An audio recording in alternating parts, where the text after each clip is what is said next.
Әлемде талай қызық бар. Атақты адамдардың өмірде болған оқиғалары.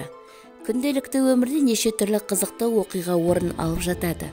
Қарапайым ғана жайт болып көрінгенмен, бұл танымал тұлғаларға да тән. Бірақ сол деректі, қызғылықты әрі танымдық сипатта көрінетін оқиғаға біз жіті назар аударып көрдік. Сондықтан видеоны соңына дейін қарап, лайк басып, пікір қалып, достарыңызбен бөлісуді ұмытпаңыз. Бірінші, Наполеон Италияны басып алғанда атақты императордың жасы 26-да екен. 1938 жылы Time журналы Гитлерді жыл адам деп таныған. 1950 жылдары РСФСРдің мәдениет министрі болған Алексей Попов өте боқтампаз адам болған деседі. Италияның мемлекеттік туын Наполеон ойлап тапқан. Коммунизмнің негізін салушы Карл Маркс ешқашан Ресейде болмаған, бірақ осы жүйе алғаш рет Ресейде орнады. ақш-тың жоғарғы сотының төрағасы Джон Джей құлдарды босату үшін алдымен оларды сатып алған. Екінші, ақш президенті Эндрю Джексон жер дөңгелек емес, жіңішке доғал деп ойлаған. Ағылшын королі 8-ші Генрихтің 8 әйелінің екеуін өзі өлтіруге бұйрық берген. Француз королі 9-ші Людовиктің 413-ші жататын керуеті, елдің тағы бір королі 15-ші Луидің 400-ші керуеті болған деседі. Наполеон мысықтан қатты қорыққан. Нобель сыйлығының иегері Нильс Бор мен оның ағасы белгілі математик Харальд Бор футболшы болған. Тіпті Харальд Бор Данияның құрама командасында ойнап, 1905 жылғы Олимпиадада 2-ші орын алған деседі. Король өлді. Король жасасын. Бұл қанатты сөзі Екатерина Медичи өз ұлы қайтыс болған сәтте айтқан деседі. Элис Чейз атты доктор дұрыс тамақтанудың денсаулыққа пайдасы туралы кітап жазған. Бұл тақырыпта көп еңбектенген ол тамақ таппай аштан өлген. Бірінші Елизавета 1762 жылы қайтыс болған сәтте оның киім гардеробында 15.000 көйлегі болған. Моцарт 3 жасынан бастап музыка жаза бастаған деседі. Танымал адамдар қатарында әлемде ұрпақсыз қалған бір жазушы бар. Ол Уильям Шекспир. Барлығы қайтыс болып кеткен. Ал Себастьян Бахтың 100-ге жуық ұрпағы музыка өнерін өзіне серік еткен. Өзінің кезекті шығармасын шығарар алдында Бетховен басына мұздай су қояды екен. Оның ойынша мұздай су миын тыныштандырып, шабытын оятады екен. Бетховен өзінің атақты 9-шы симфониясын жазған сәтте оның құлағы түк естімейтін болған. Бальзактың бір тақырыпқа арнаған бірнеше кітабы бар. Галстук туралы. Немістің атақты физигі Эйнштейннің өлер алдындағы сөзі өзімен кетті. Ол қайтыс болғанда оның жанында отырған медбике неміс тілін білмеген. Эйнштейн Чарли Чаплинге былай деп хат жазыпты: сіздің фильмдеріңізді мен сүйіп көремін. Талантыңызды бүкіл әлем мойындайды. Құрметпен, Эйнштейн. Ал оған талантты актер былай деп жауап беріпті: сіздің салыстырмалы теорияңызды әлемде ешкім түсінбесе де, бәрібір ұлы адамсыз деген. Әлемде талай қызық бар. Адамдар өмірінде 27 тоннадан астам тамақ тұтынады. Бұл 6 пілдің салмағы. Күмәндансаңыз, күніне қанша тамақ жейтініңізді есептеп шығарыңыз. Содан кейін орташа өмір сүру ұзақтығына көбейтіңіз. Көптеген көкөніс пен жемістің барлығына аз мөлшерде алкоголь бар. Кептірілген жемістер жаңа піскен жемістерге қарағанда жоғары калориялы. Кептірілген кезде жемістер бастапқы салмағының 80% жоғалтады. Олардан су буланып кетеді. Араның 5 көзі бар. Исландияда маса жоқ. Неге деген сұраққа ешкім жауап бере алмайды. Кейбір ғалымдар мұның себебі мұхиттың ылғалды климатына байланысты болуы мүмкін деп санайды. Аниматор, режиссер, актер және сценарист Уолт Дисней ең көп Оскар сыйлығын алған. Ол өмірінде 26 алтын мүсін иеленген екен. Кейбір тіс пастасында антифриз бар. Помадифел деген өсімдік бар. Ол картоп пен қызанақтың будан екен. Жылан 3 жыл ұйықтай алады. Хамелеонның тілі оның денесінен 2 есе ұзын. Жердегі әрбір 500 адамның бір көзі көк, екіншісі қара болады екен. Ультракүлгін сәулелері микробтарды өлтіреді. Сонымен бірге ультракүлгін сәулесінің әсеріне ұшыраған жасушалар генетикалық зақымданған болып, қайта қалыпты жұмыс істей алмайды. Интеллект деңгейі неғұрлым жоғары болса, адам соғұрлым соншалықты бақытты болады екен. Әлемде талай қызық бар. Оттегі жану үшін қажетті зат, ал сутегі жанғыш газ, бірақ олар қосылып су түзеді, ал су өртті сөндіреді.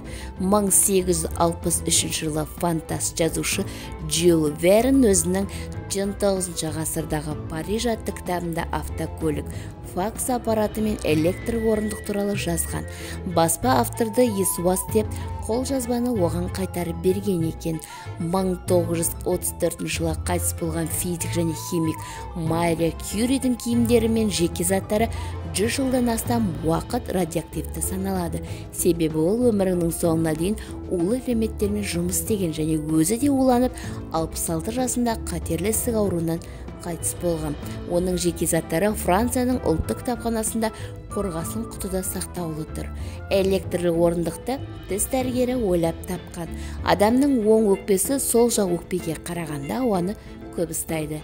Керіктегі яғни жираф мойын омыртқаларының саны адамның мойын омыртқаларының санымен бірдей екен. Акула туғанға дейін де қауіпті болуы мүмкін. Мысалы, ғалым Стюарт Спрингер жүкті акуланың ішін зерттеген кезде эмбрион оның қолын тістеп алған. Әлемде ең көп таралған тіл Қытай тілі, екінші көп таралған испан тілі, ағылшын тілі үшінші орында. Біздің дәуірімізге дейін 3-ші мыңжылдықта Египет пирамидалары салынған кезде бүкіл әлемде 30 миллионға жуық адам өмір сүрген екен.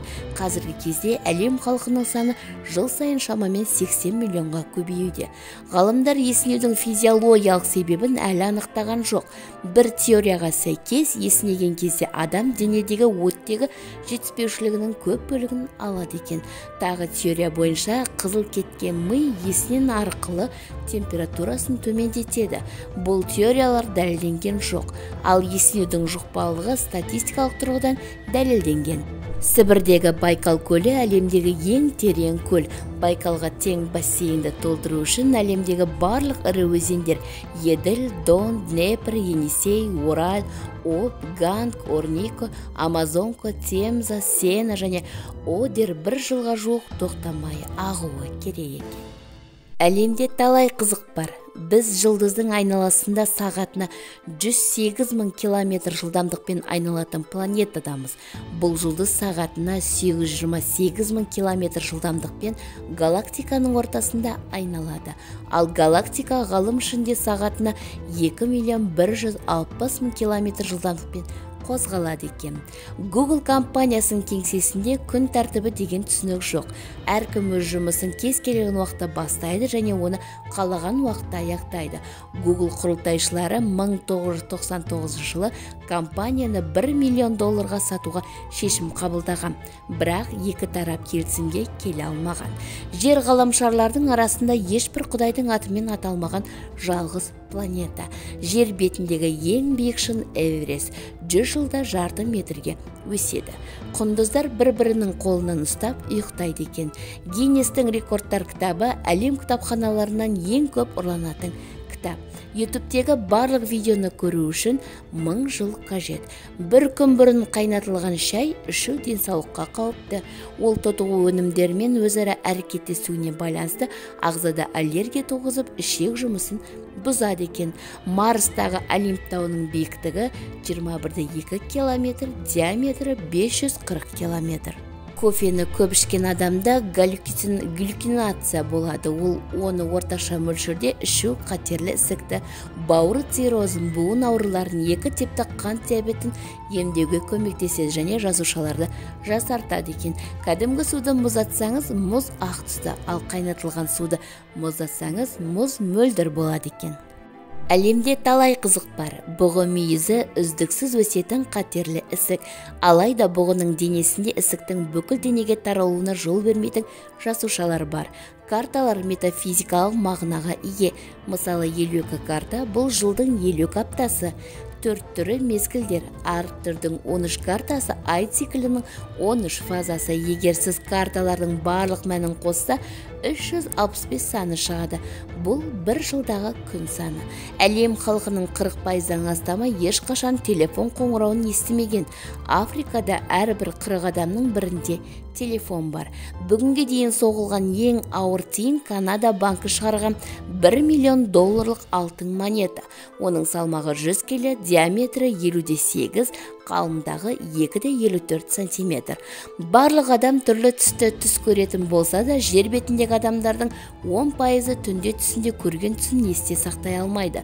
Әлемдегі адамдардың тек 7% ғана солақайлар. Лимонның құрамында құлпынайға қарағанда қант көбірек. Түйеқұстың көзі оның миынан үлкенірек екен. Америкалық баскетболшы Майкл Джордан жыл сайын Nike Малайзия зауыттарындағы жұмысшылардың бір жылға алатын ақшасынан көп қаржы алады. Азов әлемдегі ең таяз теңіз. Оның максималды тереңдігі 13,5 метр. Ең ақылы адамдар қыркүйек айында туылады екен. Әлемдегі ең экстремалды жағажай Сент-Мартин аралындағы Максо жағажайы. Арал шағын болғандықтан, оның жағажайы халықаралық әуежайдың ұшу-қону жолағының басында орналасқан. Нәтижесінде ұшақ қону үшін демалушылардың басынан 10-20 метр биіктікте ұшып өтеді. Адам көзі кешке қарағанда таңертең жақсы көреді. Табиғи қара шоколадтың тіске зияны жоқ. Сонымен қатар ол кариестің дамуын тежейді. Америкада өндірілетін барлық тұздардың шамамен 1/3 бөлігі жолдарды мұздан тазарту үшін қолданылады екен. Ақ аюлардың жүні ақ болғанмен терісінің түсі қара, ал жолбарыстың терісінің түсі оның жүніндей түрлі түсті екен.